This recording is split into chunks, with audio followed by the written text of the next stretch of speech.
اگر دیکھا جائے غور سے، سارے کے سارے ہمارے آپ کے خلاف ہیں۔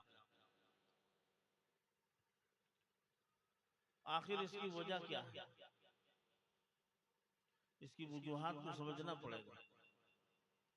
اگر ہم نے اس کی وجوہات کو سمجھنے کی کوشش نہیں کی تو ان قریب وہ وقت آ جائے گا جس کو ہم سوچ نہیں سکتے تھے۔ آج جو وقت آ چکا ہے وہ ہمارے تصور میں نہیں تھا۔ ان قریب وہ وقت نظر آ رہا ہے جو سوچ کے بھی باہر ہے۔ سمجھنا پڑے گا ہم کو یہ حالات کیوں بدل رہے ہیں، یہ تبدیلیاں کیوں آ رہی ہیں۔ اس تیزی کے ساتھ جو ہمارے گھر کے اندر، علاقے میں، شہر میں، ملک میں تبدیلی آئی، اس کی وجہ کیا ہے؟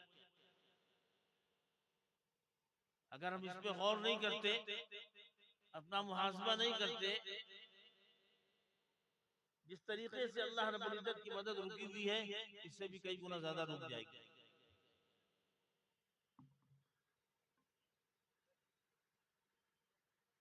ہمارے معاشرے میں جو گندگی پھیلی ہوئی ہے اس کو ہمیں دور کرنا پڑے گا۔ یہ اسٹیج آپ کو کس چیز کی دعوت دے رہا ہے؟ کیوں یہ پروگرامز ہوتے ہیں؟ کیوں یہ تقاریریں ہوتی ہیں؟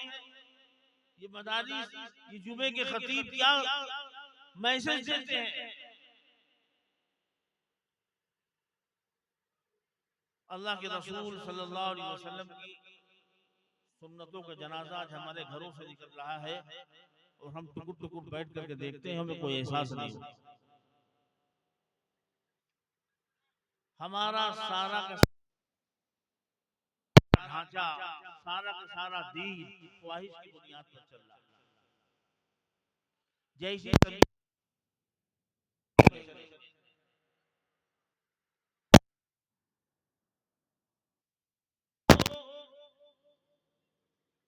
اللہ کے احکامات کے مطابق ہمیں زندگی،